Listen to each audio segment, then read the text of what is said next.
Presenting on housing, health, safety, and social benefits. That's a big topic, so we're going to cover just a few of them.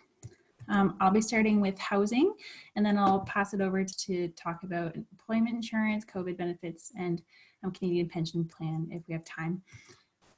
So to talk about housing, I'm going to cover 4 areas. I'm going to talk briefly about the different areas of law that impact migrant workers, what inspections look like and how they impact workers, what complaint processes are available to workers, and what opportunities there are for advocacy in the future. So talking about law, there are 3 main areas of law that I want to talk about. The Residential Tenancies Act is what I've called the RTA here. It's the Residential Tenancies Act impacts most landlord and tenant relationships in Ontario. It does not apply to migrant workers, but I've included it because it is the best standard that we have for housing law in Ontario, and I think can be used as a guideline and an advocacy tool. So migrant workers are explicitly exempt under a few different sections. So any person in Ontario whose work is tied to working on a farm and their housing is tied to that farm work, they're exempt. Any people who are, or whose living space is tied to their employment are also exempt. So this can cover anybody who is a superintendent or does a different type of work that's not farm work. And then finally, another exemption that might apply is if somebody lives with their landlord / employer and shares a kitchen or bathroom. So between those 3 exemptions, the majority of migrant workers are normally exempt. So under the Residential Tenancies Act, there are maintenance standards that are higher, and there is a system for tenants to be able to apply against their landlords to get compensation for things that they've had to live with, which is the benefit of the system that exists. And so when people are outside of the Residential Tenancies Act, it removes protection and also removes that ability to apply against your landlord if something goes wrong, or what we call a breach of the standards. So when you're not under the Residential Tenancies Act, the next fallback of legal fallback that you have is protection under bylaw. And there's a really frustrating gap in the system, and it's not an unintentional gap. It seems to be an intentional gap. A lot of the negative impacts on migrant workers are based off of just racialized identities and marginalization that happens on a structural standpoint. So if we can keep that in mind when we talk about housing law, I think that's important. So in each municipality or group of towns or regions that fall under one municipality bylaw, normally there is a property standards bylaw that indicates what standards should be in a house, even if they aren't under the Residential Tenancies Act. And these standards are usually lower than what the Residential Tenancies Act says. And then frustratingly, bunkhouse bylaws tend to fall even lower than those standards. So you have the gold standard of the RTA, you have your property standards bylaws, and then under that you have your bunkhouse bylaws. And usually that lowers the amount of square footage needed per person, or lowers the amount of toilets that you need per unit. But they are enforceable through each municipality. Landlords must also follow basic building codes and fire codes, and so those protections are available, but they are not as strict as the Residential Tenancies Act. And the third area of law that impacts migrant workers can be things that are contract specific. So thinking specifically about stop workers, some of them have additional requirements in their contract that might elevate them above a bylaw level, but it's usually just been minimal. And so next. So landlords are required to have inspections done of the housing units that they have available for workers, and those are done by the local health unit. So in addition to there being a mishmash of laws that impact housing for migrant workers, there's also a mishmash of people who are in charge of making sure that the housing is appropriate for workers. So the employer has to have their housing unit inspected and submit it with their LMIA, which was talked about in an earlier presentation, but the health unit is also able to do surprise inspections. And so if somebody tips off the health unit to issues in the unit, they can send people in to look at it, and they can be surprise inspections, or they can be inspections with notice. And during COVID-19, there have been some additional housing requirements, such as the landlords need to have like hand sanitizer available, then they need to have more control over who goes into the house in case of quarantine. And they have to give anyone who tests positive for COVID or is supposed to be self-isolating, they're supposed to take them out of the unit or provide them with a space that is where they're able to isolate, and they're not supposed to be forced to be in contact with somebody who's over the age of 65 as well if they are isolating. Sorry, that's too far. Oh, no. So the complaints process, there are a few, and they're varying in their effectiveness. So workers are able to complain to their embassy. This usually applies to soft workers who at the end of the season have a feedback form. There are, with most, not most, but from what I've seen so far, health units that have a lot of migrant workers in their catchment area, a lot of them will have a hotline or a way to complain about the standards of housing that are available for migrant workers. Property standards also usually has a way to complain. So when I say property standards, I mean by law enforcement officers. So usually each municipality will have somebody who can go in and inspect if some housing issue falls below the standard that's set by the bunkhouse bylaw or the property standards bylaw if there is no bunkhouse bylaw.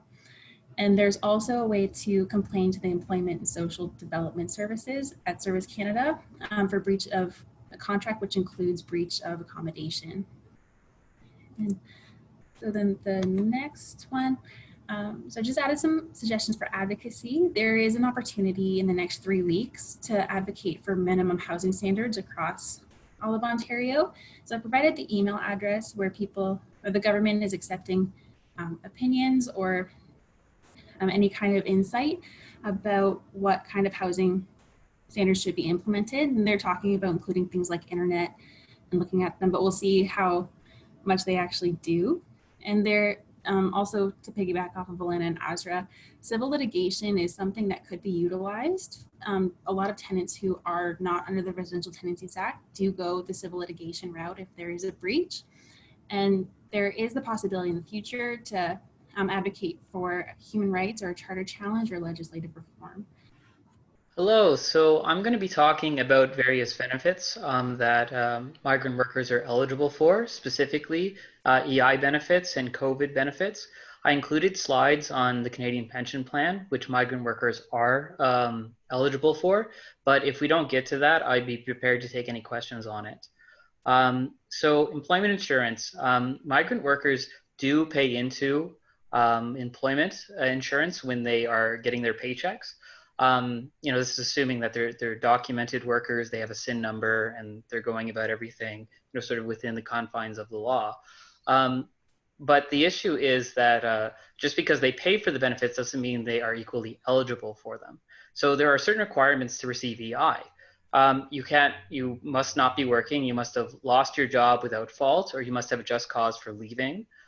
Some migrant workers might not know about the just cause exception. But for example, they leave for an unsafe work because the workplace is unsafe, they're still eligible for EI. They must be, quote, available for work, and we'll get to that in a moment. And they must be in Canada. They must reside in and be in Canada while they are applying. So you cannot apply for EI outside of Canada. And you have to have worked 120 hours in Canada in what's called employable insurance, insured employment. So this would be the work that they're doing in Canada, not work they're doing in Mexico or any of the Caribbean countries if they're coming in from the SOP program, or if they're coming in from another country. The 120 hours mark has been reduced this year just because of COVID, and it's a one-time credit of 380 hours. If they'll have to have higher hours if they apply again. Going back to being available for work, some old information and some previous statements have been suggested that a worker who does not have a valid work permit or who has ceased to work at the employer for whom they have their work permit no longer is available for work. That's not always the case. So the Employment Standards Act itself doesn't specify exceptions to this. If you have a work permit and it says you have to work for this employer, but you can't be there for some reason, the employment standard doesn't specify that you're still available for work. But there have been decisions by umpires that have said this is not a defeating characteristic. So just because a migrant worker is temporarily without a valid work permit, that does not automatically make them ineligible for EI. It may be difficult, it might come up in the application, but that's not an automatic defeater. The residency in Canada is going to be a much more difficult criteria. Next slide, please. However, when it comes to other EI benefits, residence in Canada is not required. And one of the most important ones for that is the parental benefit. So for a migrant worker who, on account of adoption or a child recently born, leaves their work, they are eligible for parental benefits, and they do not have to be staying in Canada to make that application. So you need 600 hours. Initially you needed 600 hours to apply. That was the threshold for parental benefits. But for just this year, Canada is requiring only, for this year, and if they renew it next year as well, 120 hours of work of insured employment, work in Canada, sorry, to be eligible for this benefit. If we go to the next slide. There's also the maternal benefit. Oop. Oh, it's continued. Sorry. There are two forms of the parental benefit. I should mention that. I shouldn't pass over that. One is the standard benefit, which goes for 35 weeks, but there is a longer extended benefit, which goes for 61 weeks. Difference is the size of the payments you get. So some workers may want to take a longer break and receive only 33% of their pay per week. Others may prefer a 55% pay for only 35 weeks. So this is just something that workers need to be aware of when they're applying for EI parental benefits. There's also maternity benefits for any worker that gives birth or is pregnant. You don't have to have given birth to receive this. If you are approaching your due date, as early as 12 weeks before the expected date of delivery, a worker who is pregnant is eligible for this benefit. We'll move on to COVID benefits. Sorry, I forgot this slide. Advocacy for EI reforms. So as I said, one of the biggest difficulties for migrant workers is that despite the fact that they pay into EI, in order to be eligible for that, they must reside in Canada. And this is going to result in many people who have been paying into AI not receiving it. So in order for us going forward, if we were going to think of how can we reform the Employment Insurance Act to benefit migrant workers, would be to codify an exception to that rule specifically for migrant workers. Additionally, while there has been some recognition that available for work does not require a migrant worker to have a valid work permit, it'd be much easier for us and for the migrant workers if they were to have that written in the law so that everyone's clear on it. And so we'll move to the next slide. Talk briefly about COVID benefits. I was sent a set of questions by Professor Venkatesh on what workers were asking, and a lot of the questions were about CERB. Unfortunately, or perhaps fortunately, CERB has been discontinued as of October, and we're now moving on to 3 new benefits. These benefits are the Canada Recovery Benefit, the Canada Sickness Recovery Benefit, and the Canada Recovery Caregiver Benefit.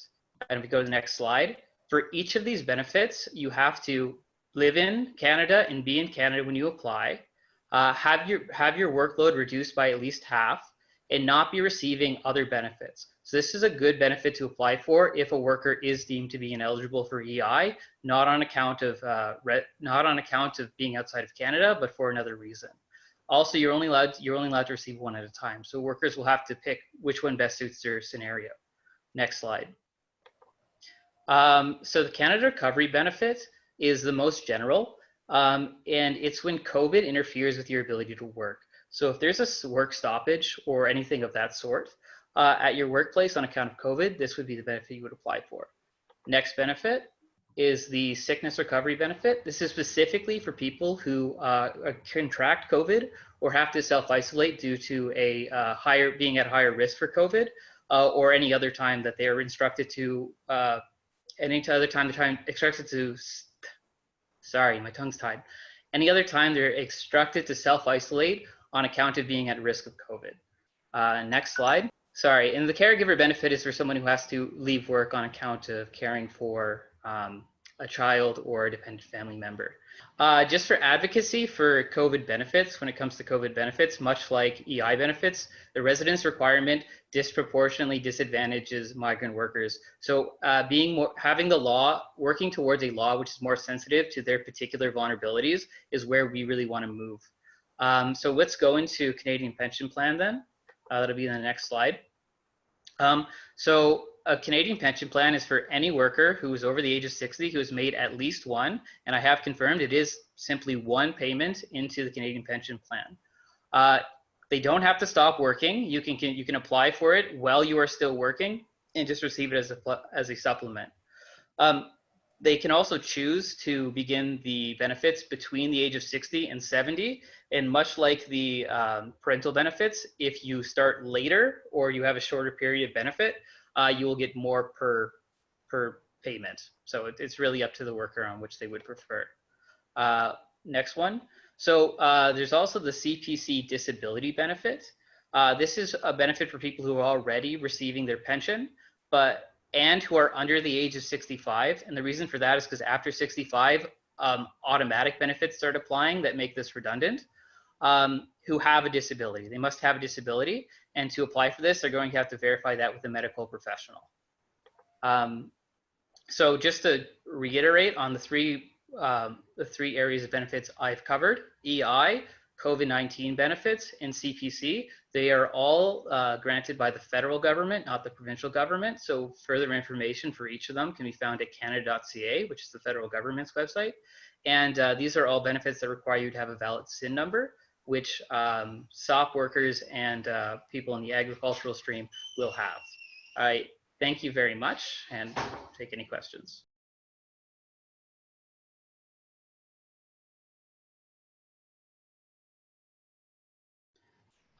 There is no, so the change I mentioned in respect to hours being reduced to 120 for both the 120 hours, making you eligible for both EI regular benefits and EI parental benefits.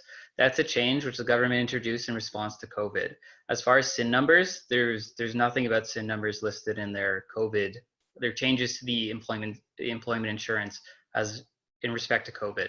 Nothing about that. Nothing about SIN numbers changed for that.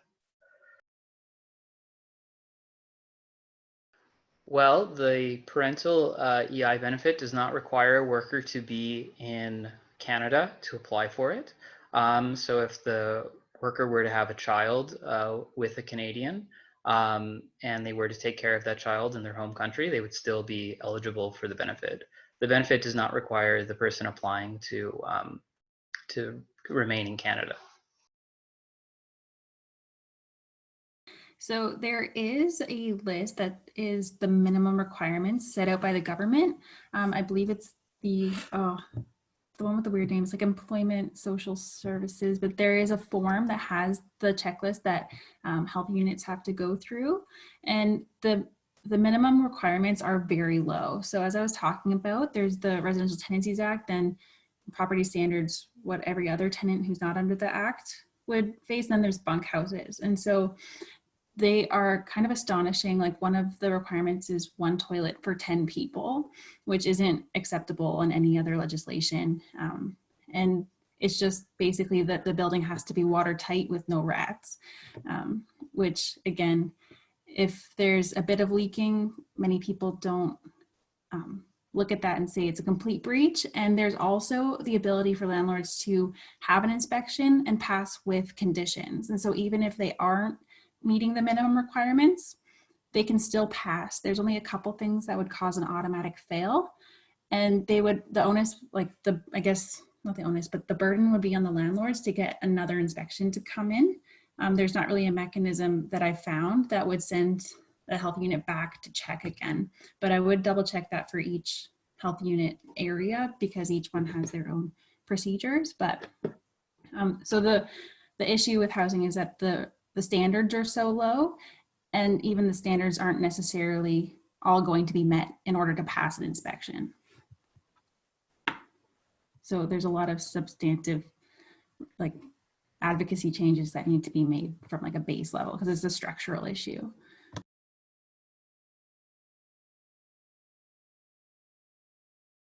So you are able to apply for the benefit after the period of sickness. So you can apply for a period that's already lapsed. And in fact, if workers, CERB is no longer being offered, but retroactive CERB applications are still being accepted. So it's possible to apply after the period where the worker was sick. Okay. Now, if you're COVID positive, then you'd be entitled to workers' compensation, right? So the workers' compensation is what should be paying people because it's considered a communicable disease. So it's definitely going to fall outside of this presentation, right? So if you're negative, then that's going to be a different story. There'll be a possible or the retro benefit. But if you're positive, it's the workers' compensation, WSIB, that's going to cover you. And we could talk about that afterwards. And in that case, if the worker is denied for whatever reason workers' compensation, they could then apply for the Canadian Recovery Sickness Benefit. They can't receive both though. So if they're eligible for workers' comp and found to be receive workers' comp, they would not be eligible then for the sickness benefit.